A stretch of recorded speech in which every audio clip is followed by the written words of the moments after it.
official, okay? We're I thought recording. you were taking a video.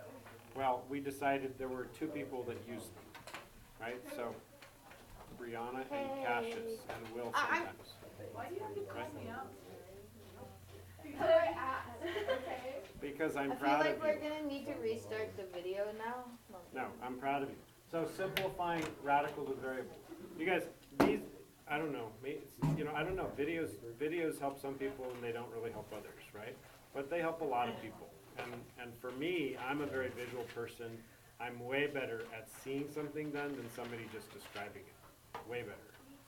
And so, for me, a video really helps because if I don't get it, then I can see it again, right? So we're going to talk, yesterday we did simplifying radicals with numbers, and you guys all seem like you get it, right? You understand it. You just use your tree factoring, and it's really a piece of cake, right? So now we got to talk about simplifying radicals that have variables. And it's actually really easy. So if you have the square root of, let me just think for a second what I want to do. Square root of x squared. When you have exponents inside a radical, this is the coolest thing. Radical signs cut the exponent in half. That's really, are you writing this down? You guys, are you really focusing? Yeah. Back there? Write this down, okay? Radical signs cut the exponents in half. So what's half of 2? 1. So think about it. The answer to this is x to the 1, or just x. I cut that exponent in half, and it comes out. But think of y. Let me just do it the long way so you can see it. X squared is the same, the square root of x squared is the same as the square root of x times x. Do you agree with me? Mm-hmm. Yes? Are you writing any of this down? No, you don't look like you're listening. So, what did I say? That's the square root of x times x. Okay. Yes. So square root of x squared is the same as square root of x times x. Oh, and what we've learned with the numbers is if you have two of the same thing in there, right, you can cross them out and they can come out as that one of those things, right? So that's what it is. So that's what happened. Now, if I did the square root of x to the 4th, what would half of 4 be? 2. So it would come out as x squared. If I did it the long way, I'm just doing it the long way too, just so you see it. X to the 4th is the same as half of 4, x, the square root of x to the 2 times x to the 2. Do you agree with me? Does x to the 4th equal x to the 2 times x to the 2? Yeah. All right, and I got 2 of those, so it'll come out as x squared. Piece of cake, right? Did it x times x times x times x? Is that something that is x squared? Yeah. If I did it that way, good question. If I did x times x times x times x, right? I got 2 of them here, that'll come out as an x. And then I've got 2 of them here, that'll come out as an x, and I multiply them together. X times x is x squared. Good question, right?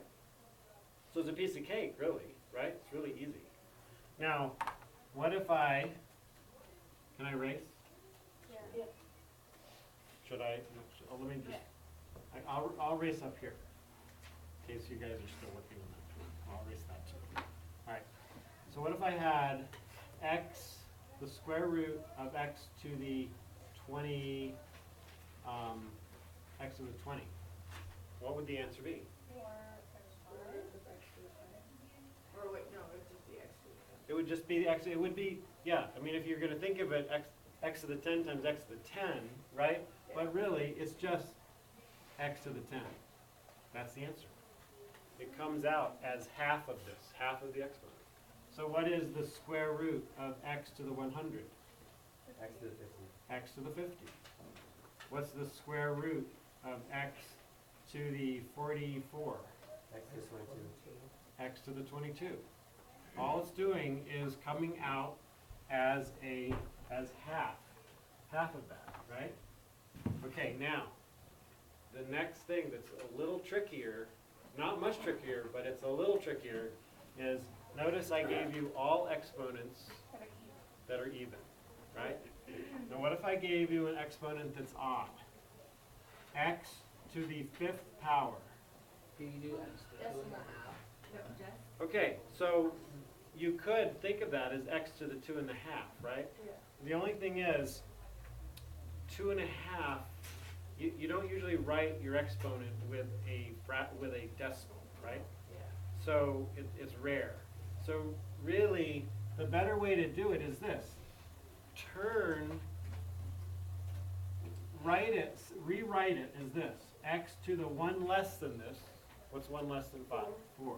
X to the 4 times what? 1. X, right? X to the 1, right? Do you agree with me that X to the 4 times X is the same as X to the 5?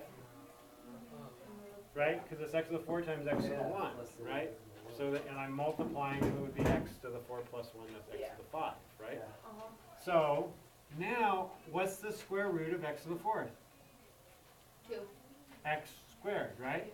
So I could write it as, X squared on the outside, right? I could do this. That becomes X squared. X squared is on the outside. And then this is still on the inside. I just write square root of X.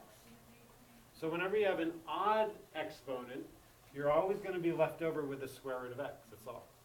Simple, right? So you find the square root of 1 less than 5, the square root of X to the 4, and then follow it, which is X to the S squared. Follow it with the square root of X. Make sense?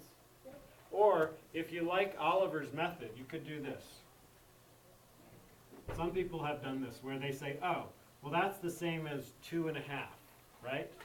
So they just say, okay, X, instead of X to the 2.5, they just say X to the 2 square root of X. The 0.5 becomes the square root of X. You see what I'm saying? So if you think of it that way, technically X to the 1/2 power is the square root of X. But I'm not going to go there. I don't want to totally lose you guys. So let's practice just a few of the odds. So we've got square root of X cubed. So it's going to be square root of X squared times X, right? Yep. So what's the square root of X squared? X.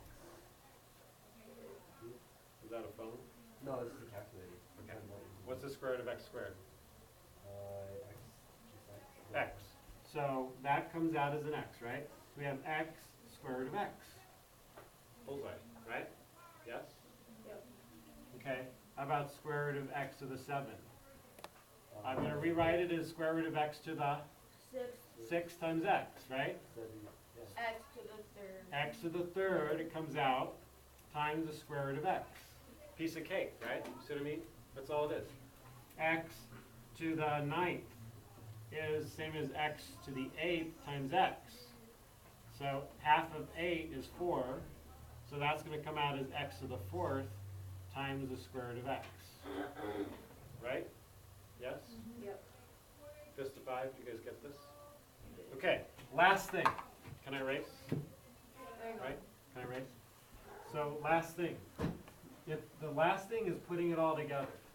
So what if I said this? The square root of 12x to the 10th. What would I do? Will. What you would do is For the 12, 12, you do a factoring tree. yeah, 2 times 6, 2 times 3, right? So then you can take out a 2 from the 12. Okay, so if I want to rewrite it, I could say 2 times 2 times 3 And then, times x to the 10th, right? yeah, and so then you So I can take out this, because you can take out 2, and then you can cut that in half, and then it can be x. And then you. right? And and that's then- still under there, right? And then so- you have it gonna equal 2x to the fifth, 2x to the fifth on the outside, square root of 3. Right? Does that make sense? Right? So you all know what x to the 10th is, right? The square root of x to the 10th is x to the 5th, right? So you could have, if you wanted to, you could have immediately put that outside, right? You could have done that immediately. You could have done it right here. You would have said, oh, that's x to the 5th. And then we just deal with x to the 12th, right? I mean, excuse me, the square root of 12. Right, how about, let's do one more and then I'm gonna turn you loose.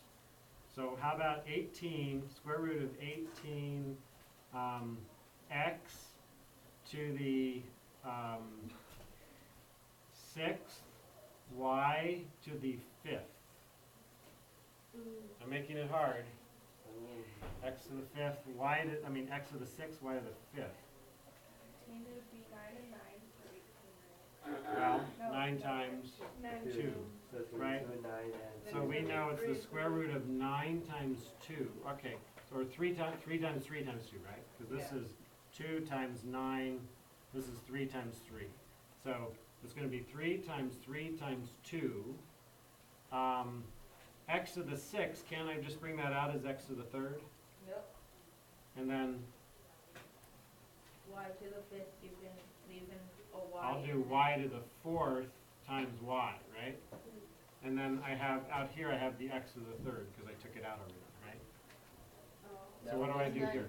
and then you take out the Y to the fourth Y squared, right? squared, and then you have 2 3s, so And then these 3's come out.